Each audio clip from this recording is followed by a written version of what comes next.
Hello, सभी को नमस्ते। आज हम भारत में समाजशास्त्र के विकास के अंतर्गत भारत में जो अध्ययन हुए हैं उनमें जो मुख्य सैद्धांतिक परिप्रेक्ष्य हमें दिखाई देते हैं उनकी चर्चा करेंगे, अर्थात theoretical perspectives in Indian sociology, भारतीय समाजशास्त्र के प्रमुख सैद्धांतिक परिप्रेक्ष्य। फर्स्ट ईयर में आप लोगों ने परिप्रेक्ष्य शब्द का अर्थ समझा होगा। परिप्रेक्ष्य का अर्थ होता है विशिष्ट नज़रिया या दृष्टिकोण।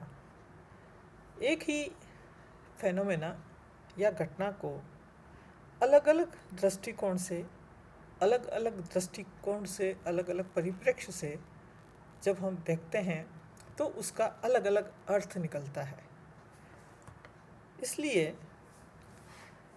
जितने अलग अलग परिप्रेक्ष्य होते हैं उतना ही भिन्न भिन्न प्रकार से हम किसी घटना को समझ सकते हैं और हमारा ज्ञान और अधिक विस्तृत हो जाता है। भारत में जब हम समाजशास्त्री अध्ययनों के बारे में देखते हैं, उनका अवलोकन करते हैं, तो हम देखते हैं कि कई प्रकार के परिप्रेक्ष्य हमारे यहाँ पर विद्यमान रहे हैं। आज हम इन सब के बारे में जानकारी प्राप्त करने की कोशिश करेंगे। जब सैद्धांतिक परिप्रेक्ष्य की बात आती है तो हम देखते हैं कि प्रोफेसर इम्तियाज़ अहमद, उन्होंने भारतीय समाजशास्त्र में 4 परिप्रेक्ष्य का उल्लेख किया है।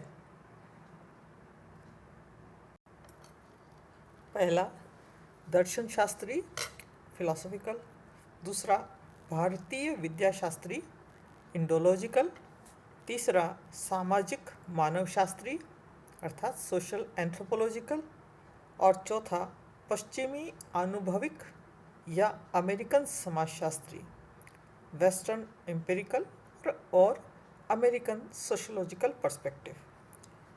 इनके अतिरिक्त भी कुछ और महत्वपूर्ण परिप्रेक्ष्य हैं, उनकी चर्चा भी हम लोग करेंगे। तो हम सबसे पहले इन 4 जो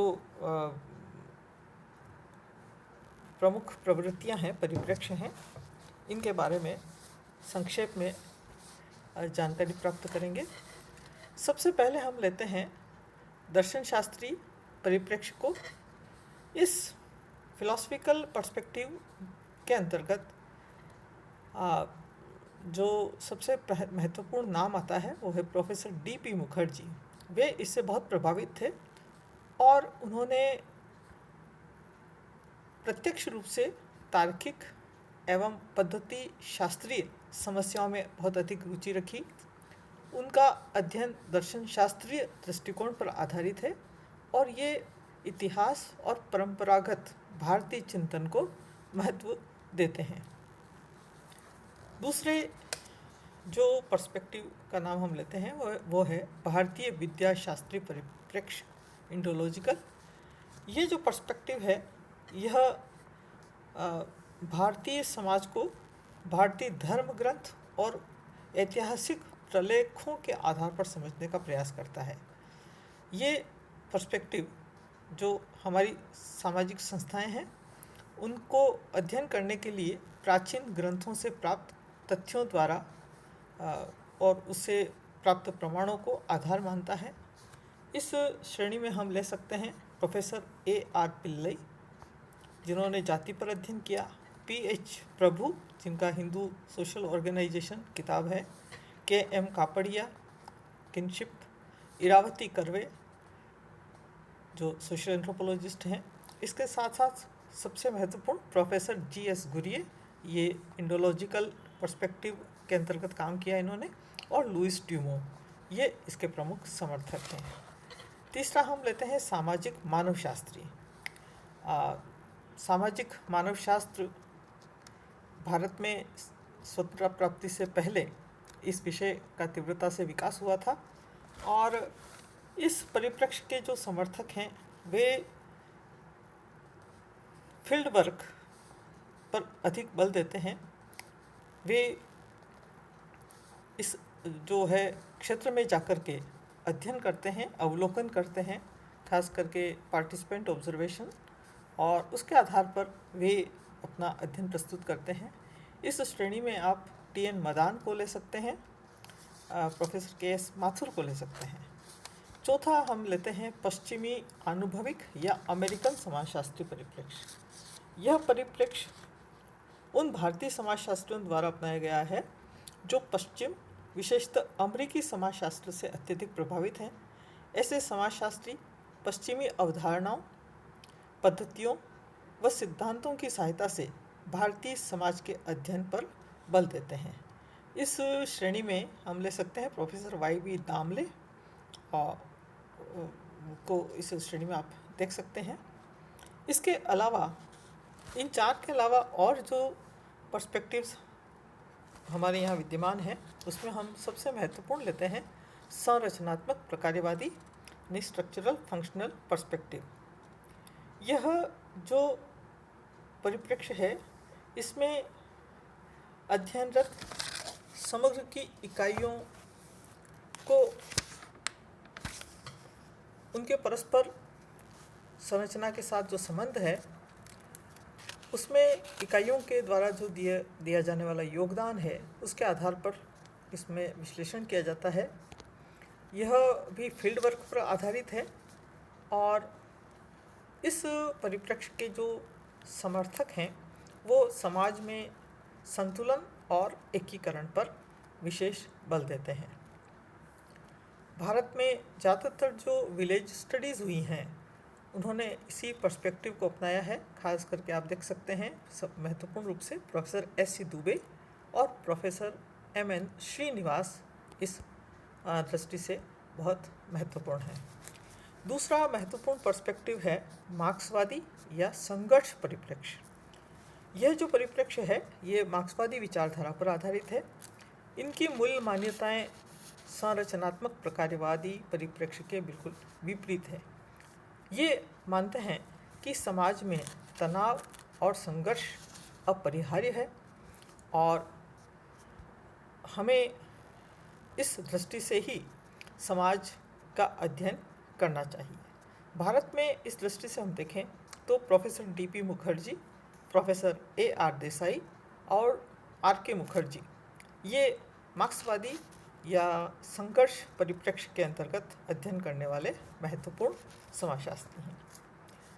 तीसरा है भारत विद्याशास्त्रीय एवं क्षेत्र आधारित दृष्टिकोणों का मिश्रित परिप्रेक्ष्य, यानी यह जो परिप्रेक्ष्य इसमें भारतीय समाज को धर्म ग्रंथों, ऐतिहासिक प्रलेखों और इसके साथ साथ फील्ड वर्क जो है उस पर आधारित तथ्यों, इन सब को मिला करके एक मिश्रित परिप्रेक्ष्य विकसित किया गया है। और इस श्रेणी में हम रख सकते हैं मुख्य रूप से प्रोफेसर इरावती कर्वे और प्रोफेसर ए.एम. शाह। इन्होंने इसका समर्थन किया है और अपने अध्ययन किए हैं। चौथा महत्वपूर्ण परिप्रेक्ष्य है सभ्यता परिप्रेक्ष्य। सभ्यता परिप्रेक्ष्य ये मानता है कि सभ्यता संस्कृति का भौतिक पक्ष है और इसमें मानव द्वारा निर्मित सभी वस्तुएं सम्मिलित होती हैं। किसी भी समाज को समझने के लिए जो सभ्यता है यानी उसका भौतिक विकास है, यह एक महत्वपूर्ण साधन के रूप में हमें सहायता करता है। तो इस पर्सपेक्टिव के जो समर्थक हैं वो औद्योगिक से लगाकर जनजाति सभी प्रकार के समाजों का अध्ययन इस दृष्टिकोण से करते हैं। इस श्रेणी में हम मुख्य रूप से प्रोफेसर एन.के. बोस और प्रोफेसर सुरजीत सिन्हा को रख सकते हैं।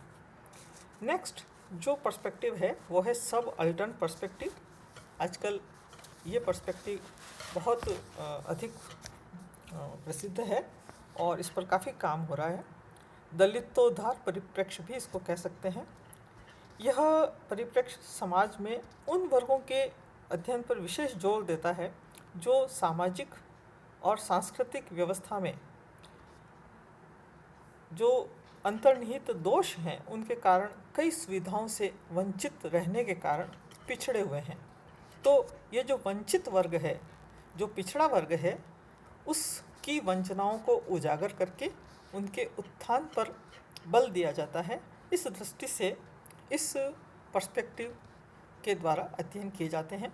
भारत में हम डॉक्टर बी.आर. अम्बेडकर और डेविड हार्डीमैन को इसका समर्थक मानते हैं। तो इस प्रकार ये जितने भी परिप्रेक्ष्य हैं ये स्वतंत्र रूप से विकसित हुए हैं और पश्चिमी समाजशास्त्र का प्रभाव भी इस पर पड़ा है। और आगे चल कर के हम इन सभी परिप्रेक्ष्य के बारे में विस्तार से जो आपके सिलेबस में है उसका अध्ययन करेंगे। खास करके जब जी.एस. गुदिये को हम देखेंगे तो इंडोलॉजिकल पर्सपेक्टिव उनका किस तरह से उन्होंने जो भारत में अध्ययन किए उस पर हमें दिखाई देता है। लेकिन एक सामान्य जानकारी जब हम समाजशास्त्र के विकास की चर्चा करते हैं तो एक आधारभूत जानकारी आप विद्यार्थियों को होनी चाहिए कि पर्सपेक्टिव क्या है और भारत में किस किस प्रकार के कौन कौन से पर्सपेक्टिव हैं, उसके मुख्य समर्थक कौन कौन से हैं। Thank you.